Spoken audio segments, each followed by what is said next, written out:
بسم اللہ الرحمن الرحیم۔ السلام علیکم ورحمۃ اللہ وبرکاتہ۔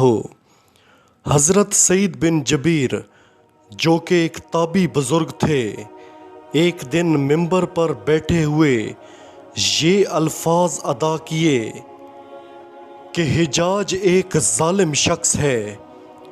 ادھر جب حجاج کو پتہ چلا کہ آپ میرے بارے میں ایسا گمان کرتے ہیں تو آپ کو دربار میں بلا لیا اور پوچھا، کیا تم نے میرے بارے میں ایسی باتیں بولی ہیں؟ تو آپ نے فرمایا، ہاں بالکل، تو ایک ظالم شخص ہے۔ یہ سن کر حجاج کا رنگ غصے سے سرخ ہو گیا اور آپ کے قتل کے احکامات جاری کر دیے۔ جب آپ کو قتل کے لیے دربار سے باہر لے کر جانے لگے تو آپ مسکرا دیے۔ حجاج کو ناگوار گزرا۔ اس نے پوچھا، کیوں مسکراتے ہو؟ تو آپ نے جواب دیا، تیری بے وقوفی پر اور جو اللہ تجھے ڈھیل دے رہا ہے اس پر مسکراتا ہوں۔ حجاج نے پھر حکم دیا کہ اسے میرے سامنے ذبح کر دو۔ جب خنجر گلے پر رکھا گیا تو آپ نے اپنا رخ قبلہ کی طرف کیا اور یہ جملہ فرمایا، اے اللہ، میرا چہرہ تیری طرف ہے، تیری رضا پر راضی ہوں۔ یہ حجاج نہ موت کا مالک ہے نہ زندگی کا۔ جب حجاج نے یہ سنا تو بولا، اس کا رخ قبلے کی طرف سے پھیر دو۔ جب قبلہ سے رخ پھیرا تو آپ نے فرمایا، یا اللہ، رخ جدھر بھی ہو تو ہر جگہ موجود ہے، مشرق مغرب ہر طرف تیری حکمرانی ہے۔ میری دعا ہے کہ میرا قتل اس کا آخری ظلم ہو، میرے بعد اسے کسی پر مسلط نہ فرمانا۔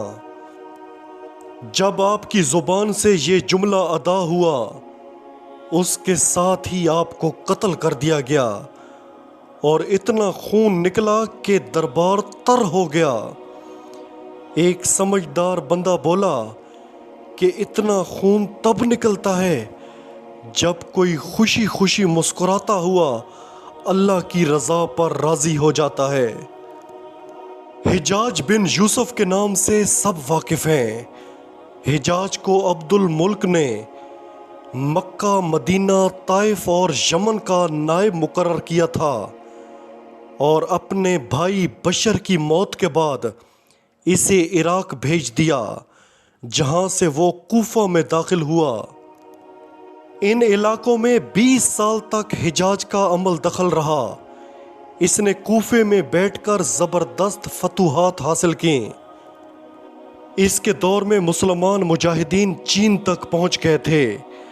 حجاج بن یوسف نے ہی قرآن پاک پر اعراب لگوائے۔ اللہ تعالیٰ نے اسے بڑی فصاحت و بلاغت اور شجاعت سے نوازا تھا۔ حجاج حافظ قرآن بھی تھا، شراب نوشی اور بدکاری سے بچتا تھا۔ وہ جہاد کا دھنی اور فتوحات کا حریص تھا، مگر اس کی تمام اچھائیوں پر اس کی ایک برائی نے پردہ ڈال دیا تھا، اور وہ برائی کیا تھی؟ ظلم۔ حجاج بہت ظالم تھا۔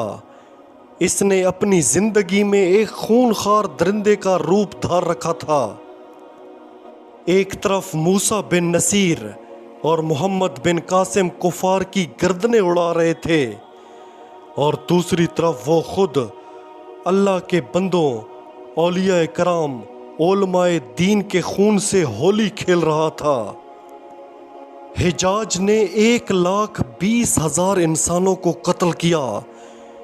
اس کے جیل خانوں میں ایک ایک دن میں 80,000 ہزار قیدی ایک وقت میں ہوتے، جن میں سے 30,000 عورتیں تھیں۔ اس نے جو آخری قتل کیا وہ عظیم تابعی اور زاہد و پارسا انسان حضرت سعید بن جبیر رضی تعالیٰ عنہ کا قتل تھا۔ انہیں قتل کرنے کے بعد حجاج پر وحشت سوار ہو گئی تھی۔ وہ نفسیاتی مریض بن گیا تھا۔ حجاج جب بھی سوتا، حضرت سعید بن جبیر اس کے خواب میں آ کر اس کا دامن پکڑ کر کہتے، اے دشمن خدا، تو نے مجھے کیوں قتل کیا؟ میں نے تیرا کیا بگاڑا تھا؟ جواب میں حجاج کہتا کہ مجھے اور سعید کو کیا ہو گیا ہے؟ اس کے ساتھ حجاج کو وہ بیماری لگ گئی۔ کہا جاتا ہے اس میں سخت سردی کلیجے سے اٹھ کر سارے جسم پر چھا جاتی تھی۔ وہ کانپتا تھا۔ آگ سے بھری انگیٹھیاں اس کے آس پاس لائی جاتی تھیں اور اس قدر قریب رکھ دی جاتی تھیں کہ اس کی کھال جل جاتی تھی، مگر اسے احساس تک نہیں ہوتا تھا۔ حکیموں کو دکھانے پر انہوں نے بتایا کہ پیٹ میں سرطان ہے۔ ایک طبیب نے گوشت کا ٹکڑا لیا اور اسے دھاگے کے ساتھ باندھ کر حجاج کے حلق میں اتار دیا۔ تھوڑی دیر بعد دھاگے کو کھینچا تو اس گوشت کے ٹکڑے کے ساتھ بہت عجیب نسل کے کیڑے چمٹے ہوئے تھے اور اتنی بدبو تھی جو پورے 1 مربع میل کے فاصلے پر پھیل گئی۔ درباری اٹھ کر بھاگ گئے۔ حکیم بھی بھاگنے لگا تو حجاج بولا، تو کدھر جاتا ہے؟ علاج تو کر۔ حکیم بولا، تیری بیماری زمینی نہیں آسمانی ہے۔ اللہ سے پناہ مانگ حجاج، اللہ سے پناہ مانگ۔ جب مادی تدبیروں سے مایوس ہو گیا تو اس نے حضرت حسن بصری کو بلوایا اور اسے دعا کی درخواست کی۔ وہ حجاج کی حالت کو دیکھ کر رو پڑے اور فرمانے لگے، میں نے تجھے منع کیا تھا نا کہ نیک بندوں کے ساتھ چھیڑ چھاڑ نہ کرنا، ان پر ظلم نہ کرنا، مگر تو باز نہ آیا۔ آج حجاج عبرت کا نشان بنا ہوا تھا۔ وہ اندر باہر سے جل رہا تھا۔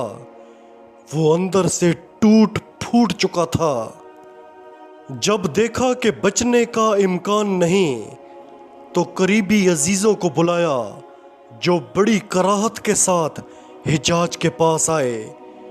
وہ بولا، میں مر جاؤں تو جنازہ رات کو پڑھانا اور صبح ہو تو میری قبر کا نشان بھی مٹا دینا، کیونکہ لوگ مجھے مرنے کے بعد قبر میں بھی نہیں چھوڑیں گے۔